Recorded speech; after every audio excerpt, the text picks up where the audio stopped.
സംസ്ഥാന സർക്കാർ ജീവനക്കാരുടെ പെൻഷൻ പ്രായം ഉയർത്തില്ല. പെൻഷൻ പ്രായം 60 ആക്കണമെന്ന ശുപാർശ മന്ത്രിസഭാ യോഗം തള്ളിക്കളഞ്ഞു. സമിതിയുടെ മറ്റ് ശുപാർശകൾ അംഗീകരിച്ചു. ഉമേഷ് ബാലകൃഷ്ണൻ ലേറ്റസ്റ്റ് വിവരങ്ങളുമായി തിരുവനന്തപുരത്ത് നിന്ന് ചേരുന്നു.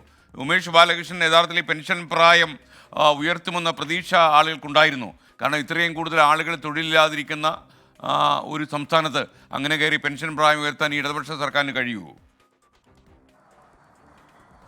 Good evening SKN. പക്ഷേ അതിൽ മറ്റൊരു കാര്യമുണ്ടായിരുന്നു. സർക്കാർ കടുത്ത സാമ്പത്തിക പ്രതിസന്ധിയിലാണ്.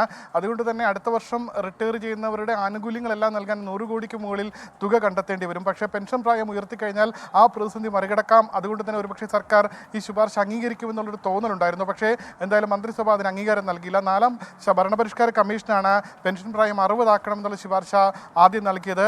ഈ ശുപാർശകൾ പരിശോധിക്കാൻ ചീഫ് സെക്രട്ടറിയുടെ അധ്യക്ഷതയിൽ ഒരു സെക്രട്ടറി തല കമ്മിറ്റി നിയോഗിച്ചു. ഈ കമ്മിറ്റിയും പെൻഷൻ പ്രായം 60 ആക്കണമെന്ന് ശുപാർശ ചെയ്തു. എന്നാൽ മന്ത്രിസഭാ യോഗം അത് തള്ളുകയാണുണ്ടായത്. എന്തായാലും 60 വയസ്സ് ആകില്ല.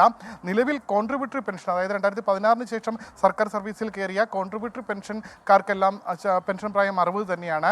മറ്റുള്ളവർക്കാണ് ഈ പെൻഷൻ പ്രായം സംബന്ധിച്ച ഒരു ആശങ്ക ഉണ്ടായിരുന്നത്. എന്തായാലും അവർക്ക് 58 വയസ്സ് തന്നെയായിരിക്കും. അവർക്ക് പെൻഷൻ പ്രായം ഉയർത്തില്ല എന്നുള്ള തീരുമാനത്തിലേക്ക് സർക്കാർ എത്തിയിട്ടുണ്ട്. അതേസമയം സർവീസുമായി ബന്ധപ്പെട്ട നിർണായകമായ ചില തീരുമാനങ്ങളും ഇന്നത്തെ മന്ത്രിസഭാ യോഗം എടുത്തിട്ടുണ്ട്. അതിൽ ഏറ്റവും സുപ്രധാനം KSR, KSSR കൂടാതെ കോൺട്രാക്ട്, അതായത് സർക്കാർ ജീവനക്കാരുടെ ചട്ടങ്ങൾ പറയുന്ന വിവിധ വകുപ്പ് റൂളുകളുണ്ടായിരുന്നു. ഇവയെല്ലാം കൂടി ഏകീകരിച്ചുകൊണ്ട് കേരള സിവിൽ സർവീസ് കോഡ് രൂപീകരിക്കാൻ തീരുമാനിച്ചു.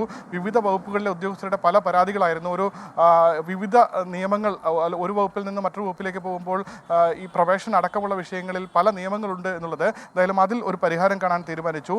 ഒപ്പം ഈ ഉദ്യോഗസ്ഥരുടെ ട്രാൻസ്ഫർ സംബന്ധിച്ച് എപ്പോഴും അത് പലപ്പോഴും കോടതി കയറുന്ന ഒരു സാഹചര്യമുണ്ട്. അതിന് ശാശ്വത പരിഹാരം കാണാൻ ട്രാൻസ്ഫർ നടപ്പാക്കുന്നതിന് മുൻപ് ജീവനക്കാരുടെ സംഘടനകളെ ഉൾപ്പെടുത്തിക്കൊണ്ട് ഒരു സബ് കമ്മിറ്റി രൂപീകരിക്കാൻ തീരുമാനം നൽകിയിട്ടുണ്ട്.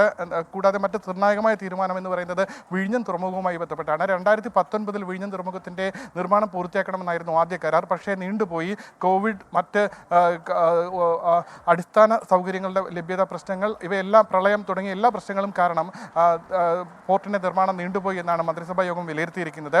ഇവർക്ക് 219 കോടിയിലധികം രൂപയുടെ പിഴയാണ് ആദ്യം നിശ്ചയിച്ചിരുന്നത്. അത് ഇപ്പോൾ കുറച്ചു കൊടുക്കാൻ തീരുമാനിച്ചു. 219 കോടിയിൽ തൽക്കാലമായി 43 കോടി 80 ലക്ഷം രൂപ ഇപ്പോൾ ഈടാക്കും. അതിനുശേഷം ഇവരുടെ കാലാവധി 2028 വരെ നീട്ടി നൽകി. 2028 വിഴിഞ്ഞം തുറമുഖം പൂർണ്ണമായി പൂർത്തിയാക്കിയില്ല എങ്കിൽ ഇപ്പോൾ ഇളവ് നൽകിയിരിക്കുന്ന തുകയടക്കം തിരികെ പിടിക്കാനും തീരുമാനിച്ചിട്ടുണ്ട്. ഇതുകൂടാതെ മുനമ്പം ഭൂമി പ്രശ്നത്തിൽ ശാശ്വത പരിഹാരം കാണാൻ കമ്മീഷനെ നേരത്തെ നിയോഗിച്ചിരുന്നു. ഈ കമ്മീഷന്റെ റിപ്പോർട്ട് ഉടൻ സമർപ്പിക്കണമെന്നുള്ള നിർദ്ദേശം 3 മാസത്തിനകം സമർപ്പിക്കാനാണ് ഇപ്പോൾ മന്ത്രിസഭാ യോഗം നിർദ്ദേശിക്കാൻ തീരുമാനിച്ചിരിക്കുന്നത്. എന്തായാലും നിർണായക തീരുമാനങ്ങൾ ഇന്നത്തെ മന്ത്രിസഭാ യോഗത്തിൽ എടുത്തിട്ടുണ്ട്. SKN. Thank you Umesh Balakrishnan.